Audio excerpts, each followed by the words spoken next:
Oh, they're all on mute.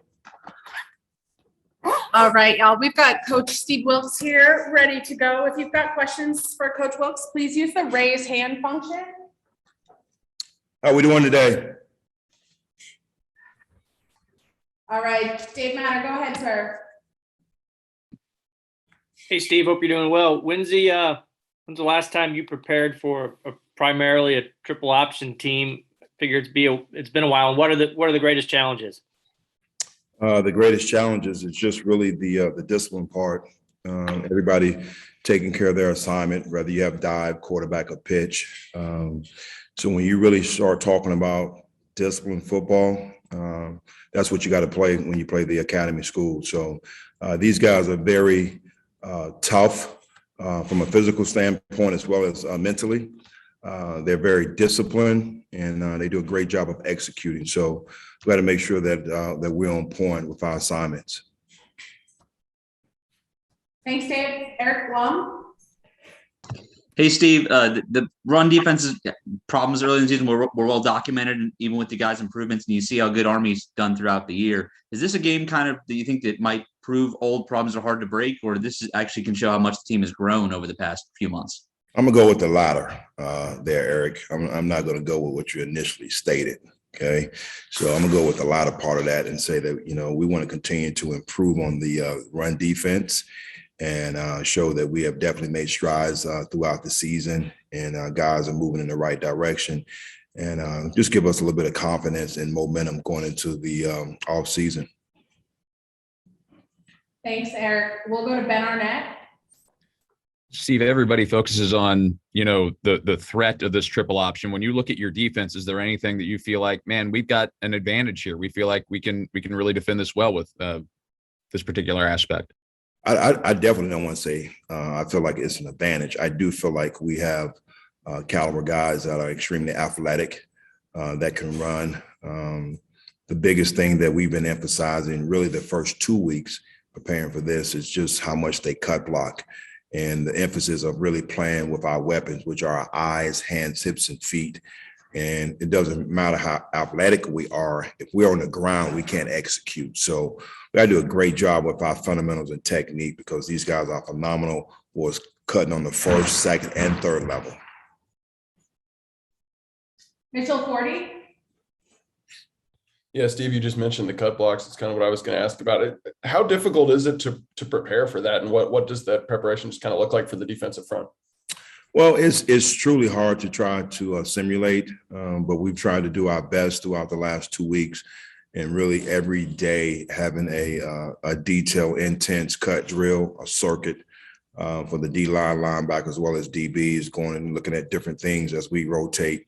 That's really been a point of emphasis, because, again, they do such a great job. You never really going to understand and know how it is until you get in the game. We have gone live a couple of times, and guys have gotten a taste of being on the ground and understanding, if I don't have my eyes in the right spot, I'm going to be on the ground. So it's just really trying to create that muscle memory and second nature as we get ready for this game. Lila Bromberg. Hey, Steve, I hope you're doing well. You guys had a Caleb Evans opt out of the bowl game, and, had already been dealing with some injuries in the secondary. Just where is that group at right now? And, also what have you seen of kind of younger guys developing and stepping up at that position in recent weeks and practices? Well, when you look at the game that we're playing with these guys really run first, pass second mentality, I feel pretty good about where we are, even with the mere fact that you mentioned Caleb. Darius Jackson, I think, stepped up the latter part of the season and has really grown with these extra practices. I think that's one of the things that, we really take for granted, being able to go to a bowl game and some of these young guys really getting extra reps for his practices. So you can see Darius getting better. I'm very confident in him being out there on the perimeter. But, you move certain guys around, particularly you feel like your more athletic guys like KD, a good tackler, to where now he's not at the corner position. We moved him inside to rotate at the safety as well. Brian Estridge.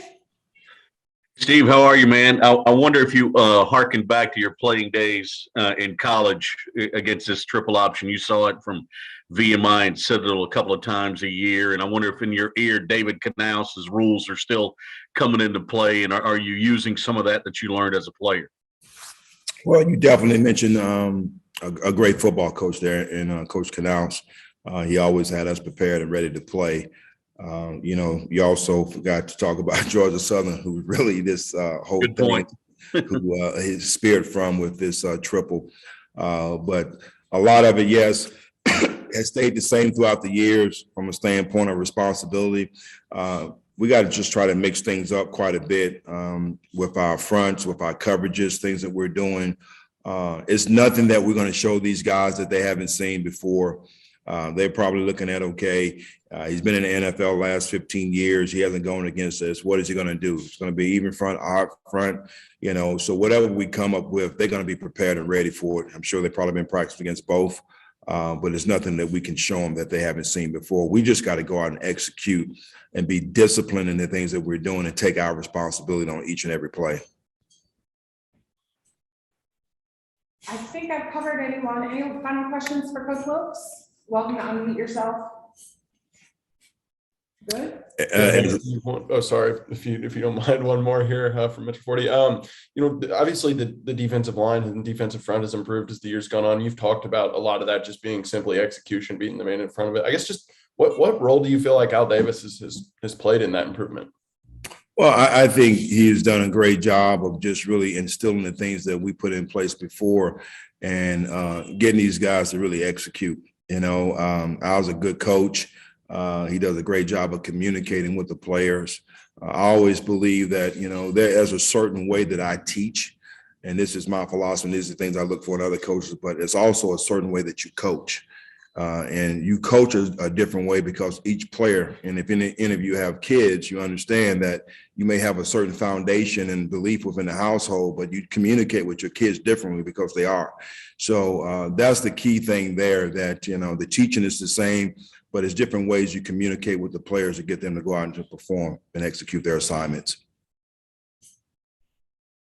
As we get closer to Christmas, Eric, I don't want to give you the nickname of the Grinch, so let's stay away from those questions that you asked earlier about, okay, the past is the past. Let's make sure that we finish up on a good note. We good, Eric? We're good. I got one more for you then. Okay, give it to me. You mentioned earlier Darius Jackson as one of the guys that really benefited from this extra time. Are there other guys or other moments you can see in the past few weeks? Okay, this extra time has really benefited. Well, I think across the board it has, but when I look at some of the young guys, definitely Darius comes to mind. Just the way I see him out there communicating more. If you really look at the last game, he went against what I consider to probably be, a first day receiver against Arkansas, and he had some tough times, but he's grown from that, and I think it only made him better. From the standpoint of how he's out there communicating now, pre-snap, he's seeing certain things. He's talking to the other guys on the field, and you didn't see that early on in the year. So I think he's just getting a little bit more comfortable within the scheme, but most importantly, himself. Anything else for Coach Wilks? Yeah, this is Bill Pollock with Missouri Net. Coach Wilks, I think Dave Matter and I might have been the only ones in this Zoom call that remember when Mizzou played Navy back in 2009 in a bowl game.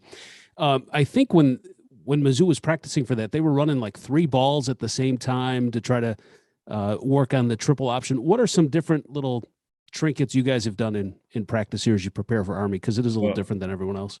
I think it's just somewhat probably the opposite. We haven't been working with a ball at all, because what happens is you train your eyes to see different things, So, I thought he handed the ball off, or I thought he kept it, or I thought it was a pitch. No, all right, no ball, tackle the dive, all right, a quarterback, all right, pursuit to the pitch. So that's been our focal point right here, really, for the last 2 weeks. We haven't been practicing with a ball.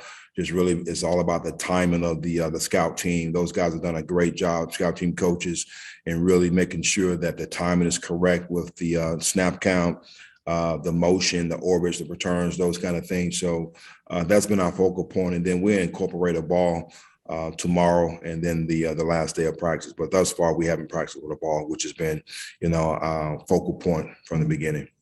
Yeah. Okay. Thank you. Welcome. Ryan, did you have one more? More, Steve, discipline against this offense is so important. And how do you train your team to not relax, to take a play off, because that's when they burn you. For 4 quarters, you've got to be focused and intent to the whole time. I think it's just the mere fact that we keep talking about, discipline, and then the pursuit to the football has been the key for us. And, the coaches have done a great job, even in practice, constantly echoing that same message, making sure guys take the dive. We run into the ball, we coming out of the stack, because let's be honest, they're going to get some plays. It's just a mere fact of how this offense operates. But we got to make sure that we don't give up the explosive plays, and how you limit those plays is guys running to the football. We got to get guys coming out of the stack. We got to get guys pursuing. We did a drill today, with guys sitting here trying to surf the quarterback, what we call slow play the quarterback, and then turn down the line of scrimmage and just trying to get population running to the pitch. So just the emphasis of everybody running to the football. Thanks, Coach Wilks. Appreciate it. Eric, I've just been messing with you, man. I appreciate you. You're good. You're good.